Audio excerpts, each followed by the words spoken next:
How do you feel about Valentine's Day? Get PTSD from it. Is it because of the carnations? Yeah. Did you get carnations? Maybe. Did you send them? I did. Did they work for you? Not one time. I thought about getting you a flower. And then what happened? Is that weird? I kept driving. I would have done the same thing. Let's just do this.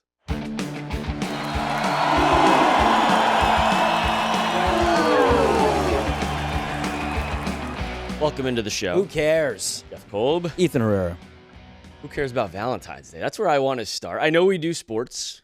I know Who Cares is very sports-centric, but we are taping this here on Valentine's Day. We have a little sports meets love segment coming up. We do. It's actually pretty interesting and impressive on my part. I mean, your part.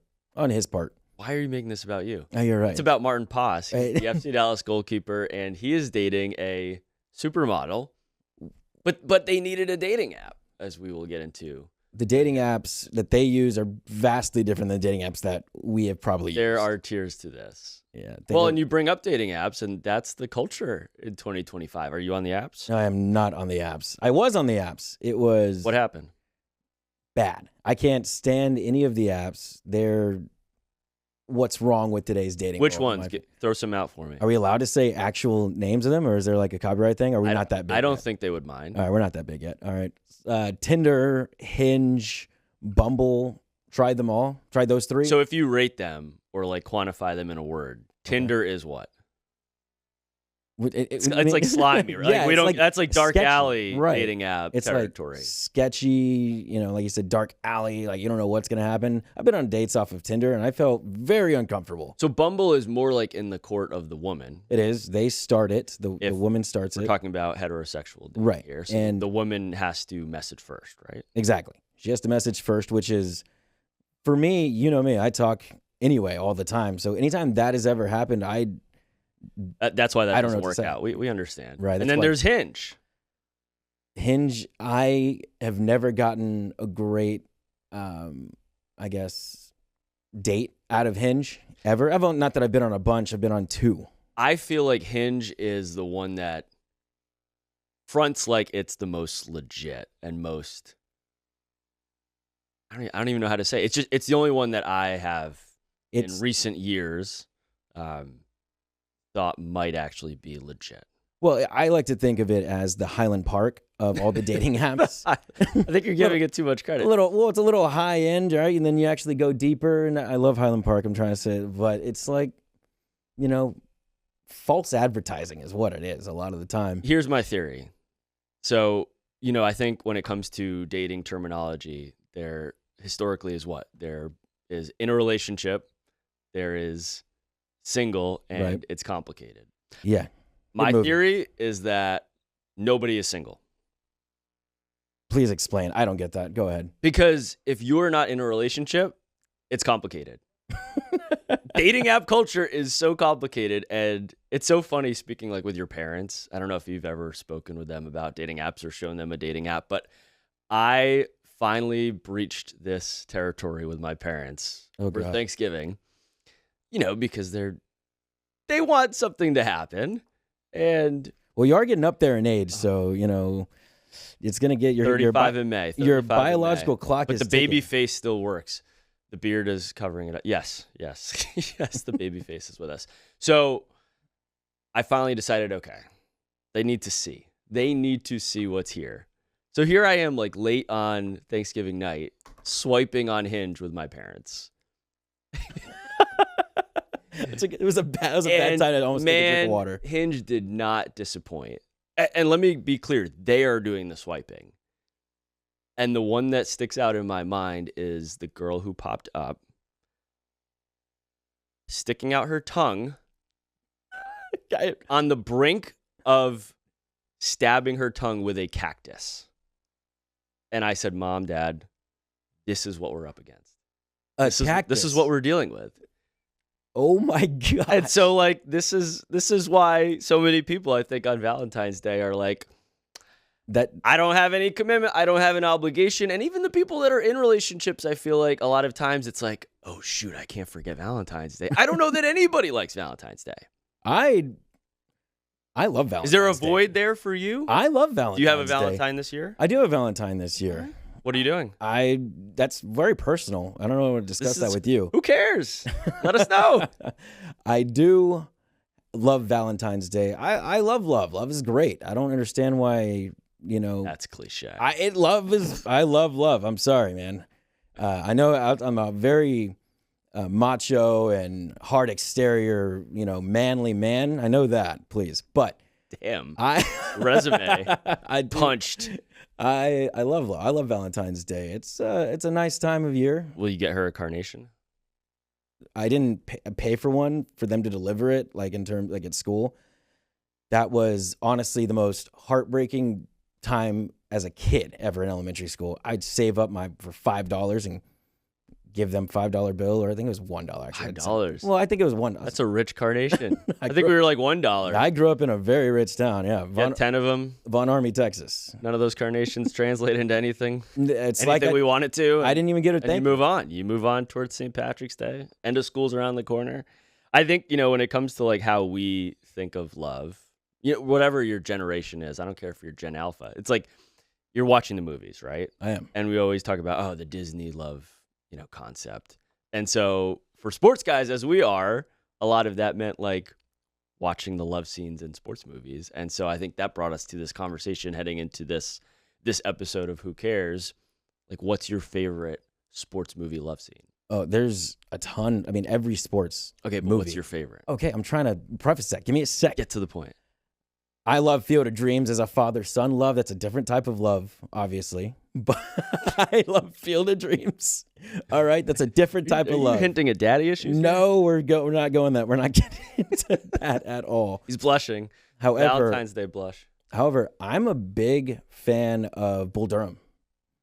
Bull Durham, what is he wearing? A girdle? Yeah, Kevin Costner coming in and giving the whole speech to Susan Sarandon.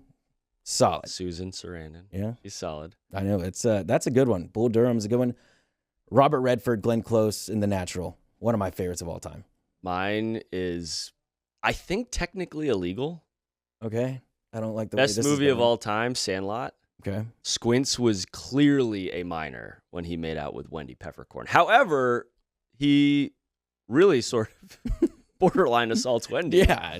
And in the end, it's just a beautiful love story. I think they had like 7 or 8 kids. Yeah. How it ends. So that's your favorite older woman kissing the younger man. I don't know what that says about me. Exactly. It's Who cares? Exactly where I'm getting from. Who cares?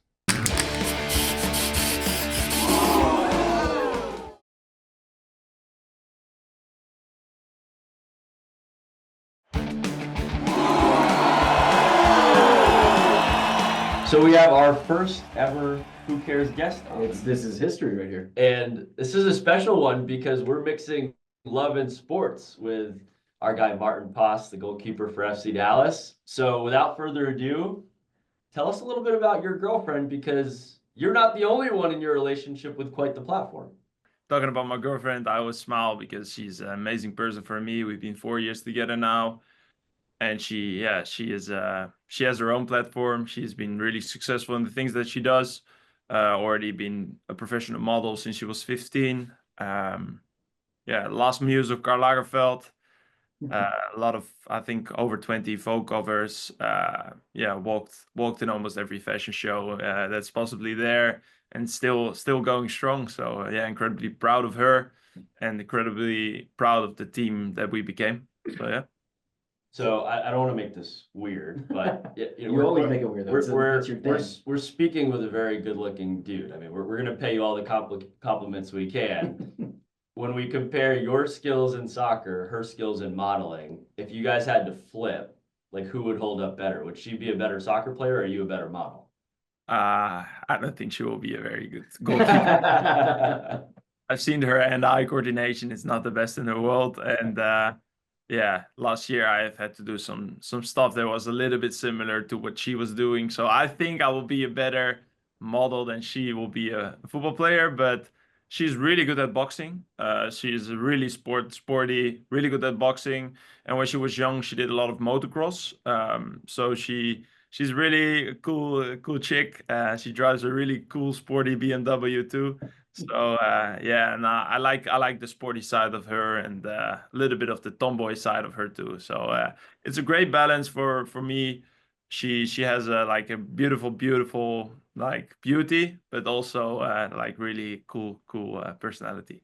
So just to be clear, have you walked the runway before? I haven't walked the runway. I think that would be very scary. And every time I see her on the runway, yeah, it gives me goosebumps. And I see a little bit similar as like if I come on the pitch, I sort of turn into like an alter ego. And I think she has that alter ego too, where she doing her thing where she's like made for. She just killing it. And yeah, I can see the confidence, personality, and yeah, just amazed by that. And every time, very proud. And yeah, hopefully my schedule allows it one time to actually be there when she runs it. So that will be amazing. So Martin, obviously, most people in the world are not pro athletes and they just don't get a lot of aspects about what that life is like. And that extends to supermodels too. Right. Most people aren't models either. So, Well, speak for yourself. I've got the pretty good looks. okay, there. So I think a lot of people out there probably assume, listen, you're a sports star, you're a good looking guy, dating's probably easy. But that I don't think is necessarily the reality, right? I know with your love story with Luna, it did take a dating app.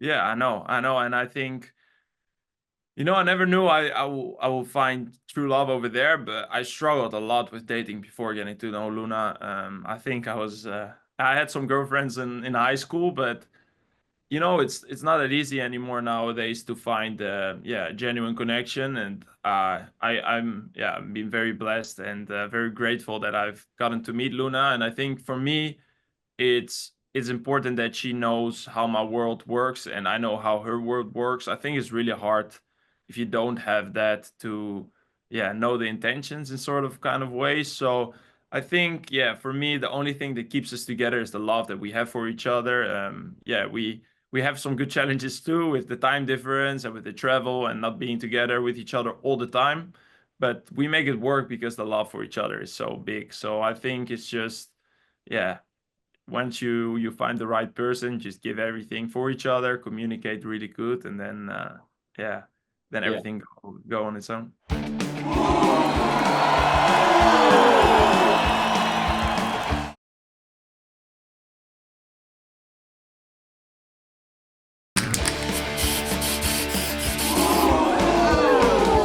So everybody loves a good love story, right? We all love a good love story. Give us as much as you're comfortable with sort of the spark notes of the love story. As far as I understand, it was Raya was the dating app that y'all Yes. met on. And how Yeah, did it correct. get kicked off? What was your golden pickup line and how have you worked it out from there?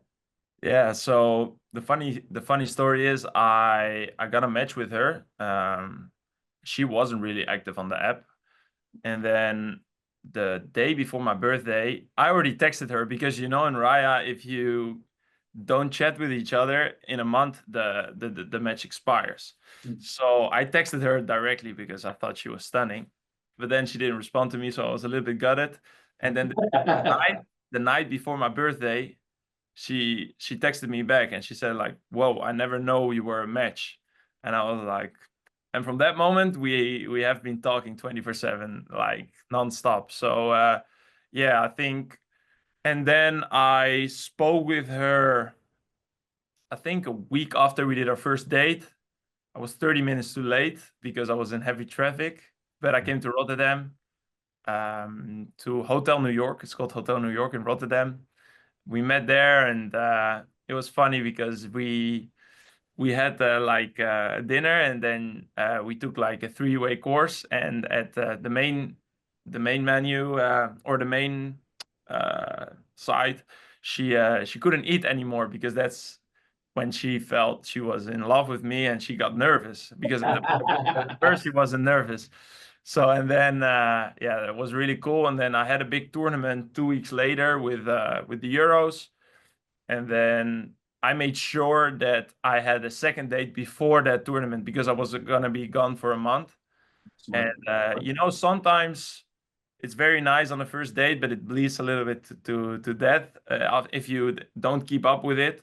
So I was very proactive. I invited her to my house. I cooked myself because I wanted to show that I was, What do you cook? Yeah, What do you what was cook?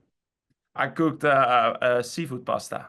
So there was a really good Italian store in Utrecht where I lived back then, and it was pricey, but it was worth it.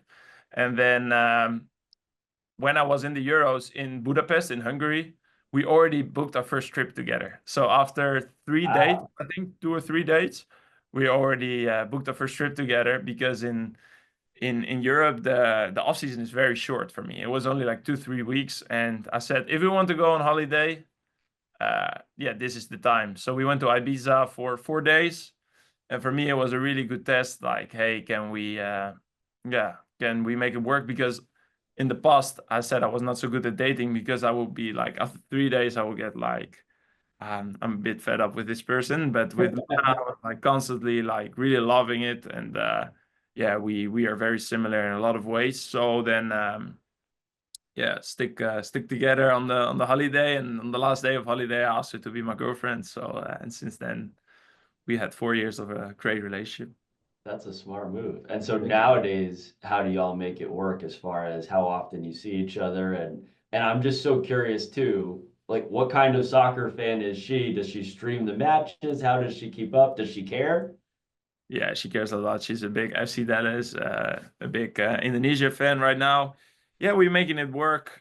She has a lot of shoots in the US, so every time she comes here, luckily she has a visa too, a model visa, because that's also a big challenge for a lot of foreign players coming to the US. She has a visa, so we see each other a fair bit. And like now, she was here 2 weeks, and we got to spend some off days in Miami, and then 10 days here.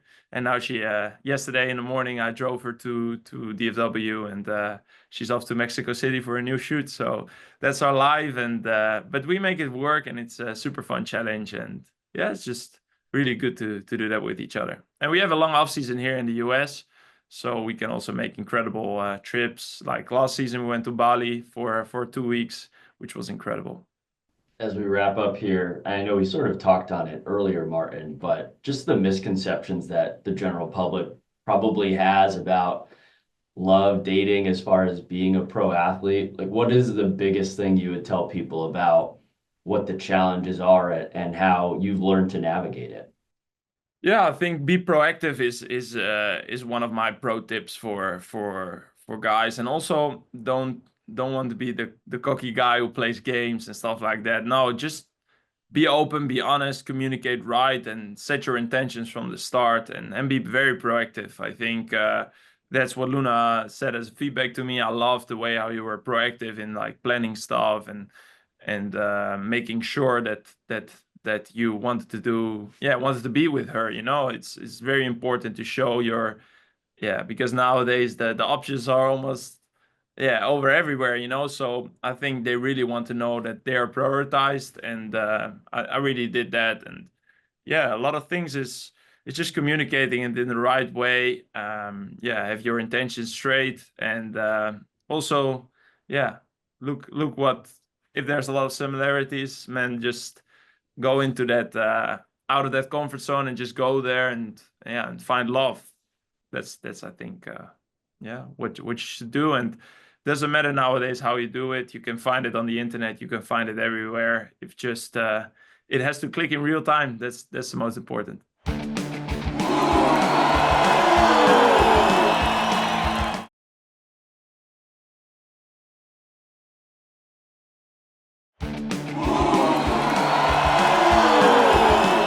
Last thing I care about, Jeff. Me? Yeah, you. Jeff is the last thing. I'm the last thing you are the last thing I care about. For me, what is the last thing you care about? Let's go you first. Right to the point. Right to it. No foreplay on this Valentine's Day episode. No. Man. God. I hope your Valentine has better luck than this. This is a free-for-all. Now we're pushing the limits here. This is a 7 p.m. show. Come on. The last thing I care about on a semi-serious note, as we're talking about like relationships in life and finding love, you really beautifully exposed that I'm on the brink of 35. So, I mean, a lot of my friends, like, they are getting engaged, married, popping out beautiful little humans. And I think for a lot of people out there, it's very easy to be jealous and feel like you're losing the race. And if I'm being candid, like I've had moments where I felt like that, as I've entered and gone through my 30s. But I think one beautiful thing of trying to learn how to cope and get through this stage of life and the pursuit of what you want has been learning to have patience. And I am so happy for all my friends that have already hit that stage that I hope to be at someday. And spending time with their little babies, like I get to this weekend. One of my best friends here, his little girl is having her first birthday party.